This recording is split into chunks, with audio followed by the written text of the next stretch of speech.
నమస్కారం రైతు సోదరులకు శుభోదయం నేలతల్లి కార్యక్రమానికి స్వాగతం। ఈ శుభోదయం వేళ రైతుల ఆశలు చిగురించేలా వారు ఆర్థిక ప్రగతిని సాధించేలా అభ్యుదయ రైతుల అనుభవాలతో పాటు సాగుదారుల విజయ గాథలను మీకు అందించే ప్రయత్నం చేస్తోంది మీ నేలతల్లి। ఇవాల్టి కార్యక్రమంలో ప్రకృతి వ్యవసాయ విధానంలో వరి సాగులో సోయింగ్ విధానంతో పాటు కూరగాయల సాగులో రాణిస్తున్న యువ రైతు ప్రత్యేక కథనాలను చూసేద్దాం। ఖరీఫ్ సాగులో రైతులు బిజీ అయిపోయారు। వరి సాగులో భాగంగా విభిన్న రకాల పద్ధతులను అనుసరిస్తున్నారు। అందులో సోయింగ్ విధానంలో ప్రకృతి సిద్ధంగా వరి సాగు చేస్తున్న శ్రీకాకుళం జిల్లా రైతుల అనుభవాలను తెలుసుకుందాం। నాకు 6 ఎకరాల పొలం ఉందండి। 6 ఎకరాల్లో 3 ఎకరాలు చెరుకు అండి, 3 ఎకరాలు వరి అండి। చెరుకును కూడా ఇంతవరకు జీవామృతంతో పోషించి చేసామండి। అదేవిధంగా ఇవి కూడా ఇప్పుడు వరి కూడా సాంబా షుగర్లెస్ బాపట్ల నుండి తెప్పించానండి। 8 కేజీల విత్తనాలు 1 ఎకరా తెప్పించానండి। వాటిని విత్తన శుద్ధి చేసి జీవామృతంతో విత్తన శుద్ధి చేసి వాటిని నారు మెరక ఇచ్చేసి ఆ నారు పోసానండి। వాటిని 22 రోజులు 23 రోజులు ఇప్పుడు టైం అయిందండి। వాటి పెరక అయిన తర్వాత ఇప్పుడు తీసి వరుస లైన్ ఉడుపు చేసామండి। ఇప్పుడు అప్పటికి ఇప్పటికీ మనకు తేడా కావాలంటే మా పూర్వీకులు చేసిన వ్యవసాయం ఒక 20 కుంచాలు విత్తనాలు పోస్తే కానీ 1 ఎకరానికి నారు సరిపోయేది కదండి। దగ్గర ఉడిచేసి దాన్ని దోమపోటు రావడం, పురుగుపోటు రావడం, విపరీతమైన దరిద్రాలు ఉండేవండి। అలాంటిది ఇప్పుడు మనం ఈ 8-9 కేజీలతో మనకి ఈ నారు మనకి సరిపోతుందండి। రెండవది ఏంటంటే ప్రతి లైన్ కూడా అడుగు వెడల్పు, ప్రతి మొన కూడా అడుగు పొడవు అడుగు వెడల్పు ఉండేటట్టు మనం ఉడుపులతో కూడా ఉడిపించుకోవాలండి। కొద్దిగా సమయం కూడా ఉడుపులకి పడుతుందండి। వాళ్ళు కూడా మనకు కూడా ఓపిక మీద కొద్దిగా ఆడవాళ్ళు దాన్ని చెయ్యాలండి। చేయనట్టుంటే మనకు ఆ పని జరగదు। అందుకు వాళ్ళు కూడా ఓపిక మీద కొంచెం రేట్ ఎక్కువైనా ఉడిపించితే మనకి మంచిదండి। తర్వాత కలుపు ఇది విధానం ఉందంటే కలుపు మందులు కొట్టడం పూర్వం చేశారు। కలుపు మందులు కొట్టడం ఇంకా వేరే చేసి ఇప్పుడు ఆ కలుపు కూడా పుట్టదండి। దీంట్లో మనకి ఏడర్స్ వచ్చాయి। ఆ ఏడర్ని పెట్టి అయినట్టుంటే మనకి కలుపు దాంట్లో రాదండి। తర్వాత ప్రతి 15 రోజులు ప్రతి నెలకి 3 సార్లుగా 4 సార్లుగా జీవామృతం మీద నుండి వాటర్ మనం వదులుతున్న అపసం ద్వారా అంటే బట్టి నీరు కానివ్వండి, బోర్ నీరు కానివ్వండి, వాటి దగ్గర డ్రమ్ముల దగ్గర మనం ప్రతి 15 రోజులు తయారైనంత మనం బకెట్లతో పోసినటువంటి ఈ విధంగా వెళ్తుంది। తర్వాత మనం స్ప్రే చేసినప్పుడు కూడా స్ప్రే కొంచెం ఇబ్బంది ఉంటుంది, చిక్కగా ఉంటుంది కాబట్టి దాన్ని కొంచెం జల్లడం కూడా కొంచెం ఇబ్బంది। కొద్దిగా పల్స్ పెట్టి జల్లినట్టుంటే మీద లీడింగు కింద లీడింగు 2 లీడింగులు కూడా మనకు చాలా బాగుంటుందండి। కొద్దిగా మేము ఇది 3 సంవత్సరాల నుండి ఇప్పుడు ఇది వరకు 3 సంవత్సరాల క్రితం ఏంటంటే జీలుగు ఈ కట్టిసేనని జల్లులు అండి। ఇప్పుడు అదే కాకుండా నవధాన్యాలు అనేసి వచ్చాయండి। అందులో మినుములు, నవధాన్యాలు, ధాన్యము, మినుములు, ఉలవలు, పెసలు, తర్వాత కందులు, మొక్కజొన్న, నువ్వులు, తర్వాత తోటకూర, జనపకూర ఇవన్నీ కూడా జల్లడం జరిగిందండి। అవి విపరీతం పుట్టడం వల్ల పశువులకు కూడా దానాకు కూడా కొన్నాళ్ళు విడిచిపెట్టామండి। విడిచిపెట్టిన తర్వాత ఇప్పుడు నీరు అది ఎప్పుడంటే జల్లడం మే నెల లాస్ట్ మన ఋతుపవనాలు ఇచ్చిన తర్వాత మనం జల్లుకోవాలండి। జల్లిన తర్వాత మనకు ఋతుపవనాలు ఎప్పుడు వచ్చినాయో మనకి జల్లిన తర్వాత మన పశువులు దానా కూడా కొన్నాళ్ళు మనకు పనికి వస్తుందండి। అయిపోయిన తర్వాత మనం నారు పోస్తాం। నారు పోసిన 22 రోజులు 23 రోజుల్లో మనకి నారు తయారైపోతుందండి। అప్పుడు మనం దమ్ పట్టుకొని 1 వారం రోజులు మురగబెట్టుకొని ఈ లైన్స్ మనం ఉడుచుకోవాలండి। వాటి వల్ల మనకి మినువులు చల్లడం ఎన్నాళ్ళు మనకి ఏంటంటే 3 సంవత్సరాల నుంచి మేము పని చేస్తామండి। ఎన్నాళ్ళు మినువులు 2-3 బస్తాలు అయ్యి అలాంటిది మినిమం 6 బస్తాల వరకు మినువులు రాబడి మనకి వస్తుందండి। దానిలో కూడా మనకు బెనిఫిట్స్ ఉన్నాయి। అది మీరు రైతులు కొంచెం అవగాహన చేసుకోవాలి। తర్వాత అదే కాకుండా ఇప్పుడు ఈ ఊరిలో కూడా ఈ సంవత్సరం కొత్తగా ఎద్జల్లడం అనేది ప్రతి ఒక్క రైతు కూడా ఎద్జల్లడం ట్రాక్టర్తో దున్నియడం చేశారండి। సిక్కోలు జిల్లాలో ప్రకృతి వ్యవసాయం ద్వారా సుమారు 45,000 ఎకరాల్లో వరి పంటను పండిస్తున్నారు। ఒక తాడును ఆధారంగా చేసుకొని నాట్లు వేసుకునే సోయింగ్ విధానంతో రైతుకు ఎలాంటి ప్రయోజనాలుంటాయి? నారుమడుల దగ్గర నుంచి పంటకు వచ్చే చీడపీడల నివారణలో ఎలాంటి జాగ్రత్తలు తీసుకోవాలన్న అంశాలపై ప్రకృతి వ్యవసాయ రైతు సీపాన అప్పన్న గారి అనుభవాలను చూసేద్దాం. నారు పోసేటప్పుడు చుట్టూ శుభ్ర గట్టెత్తుకొని చిన్న హైట్ పెట్టుకోవాలండి.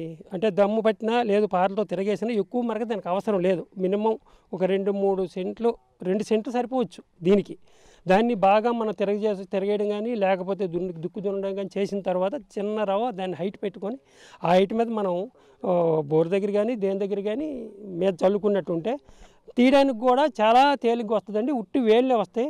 ఆ వేలు వాళ్ళకి మనకి 2-3 పెట్టాలి. అవి ఎక్కువ పెట్టడానికి లేదు. 3 పిలకలు 4 పిలకలకు మరి ఎక్కువ పెట్టకూడదు. ఎక్కువ పెట్టినట్టున్నా ముజ్జేసేయడానికి అవకాశం ఉంటుంది. అందుకు 3-4 పిలకలు మరి ఎక్కువ పెట్టకూడదండి.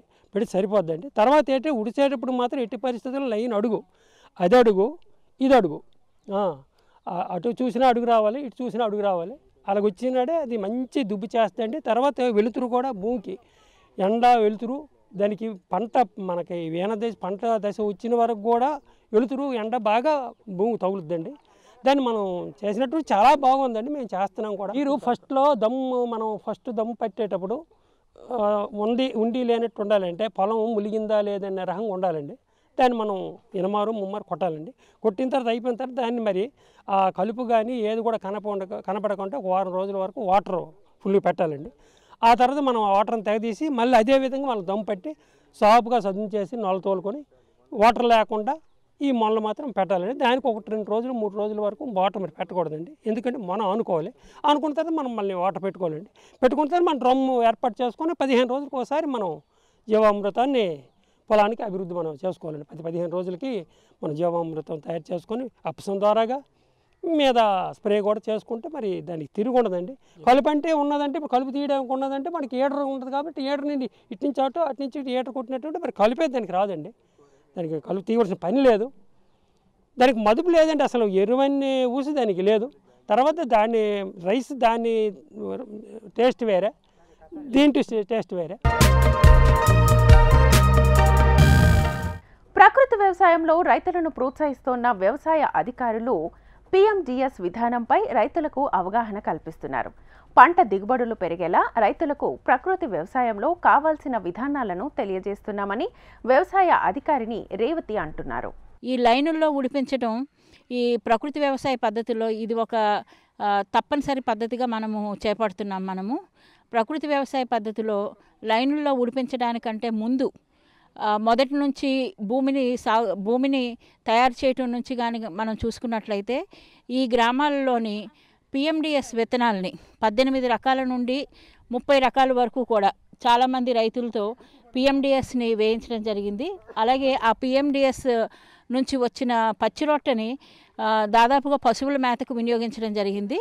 అలాగే పశువుల మేతకు వినియోగించిన తర్వాత మిగిలిన పచ్చిరొట్టని ఆ జీవ వేళ్ళని పొలంలో కలిపి దున్నటం జరిగింది.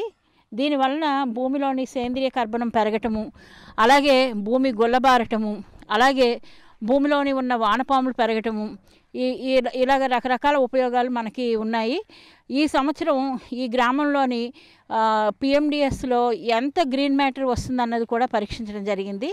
అలా చూసుకున్నట్లయితే ఒక 5x5 చదరపు మీటర్ల దూరంలో మనము కానీ పరిశీలిస్తే 75 కేజీల వరకు గ్రీన్ మ్యాటర్ మనకు వచ్చింది. అంటే అంత 5x5 చదరపు మీటర్లో 75 కేజీల పచ్చిరొట్టని మనం భూమిలోని మనం ఇన్కార్పొరేట్ చేయగలుగుతున్నాము. అదే మనం 1 ఎకరానికి కానీ చూసుకున్నట్లయితే దాదాపుగా 2.5 టన్నుల ఈ పచ్చిరొట్టని మనము భూమిలోనికి కలిపి దున్నడం జరుగుతుంది. అలాగే వరి పంట అధికంగా రావటానికి, అలాగే వరిలో చీడపీడ ఉధృతిని తగ్గించడానికి ఈ లైన్ పద్ధతిలో ఉడిపించడాన్ని ఒక ప్రోటోకాల్గా తీసుకోవటం జరిగింది. అయితే ఈ లైనుల్లో ఉడిపించటం వలన కొన్ని ఉపయోగాలు మనకు ఉన్నాయి.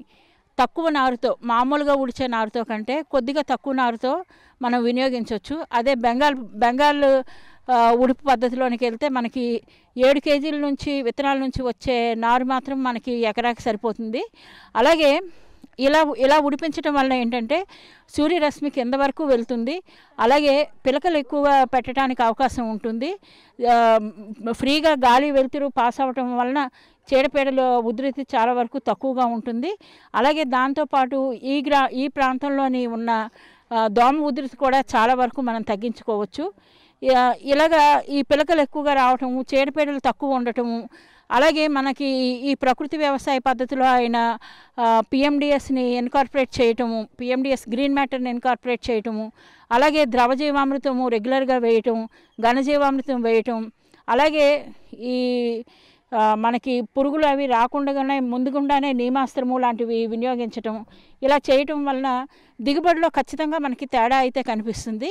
గత సంవత్సరం ఈ ప్రాంతంలోని లైన్ సోయింగ్ వేసిన రైతుల తాలూకా దిగుబడి కానీ మనం చూసుకున్నట్టయితే ఎకరానికి సాధారణ పద్ధతిలో 25 బస్తాలు పండిన దాఖలాలు ఉంటే, ఈ వరుస క్రమాల్లో ఉడిచిన దగ్గర 30 నుంచి 32 బస్తాల వరకు పండటం అనేది గమనించాము.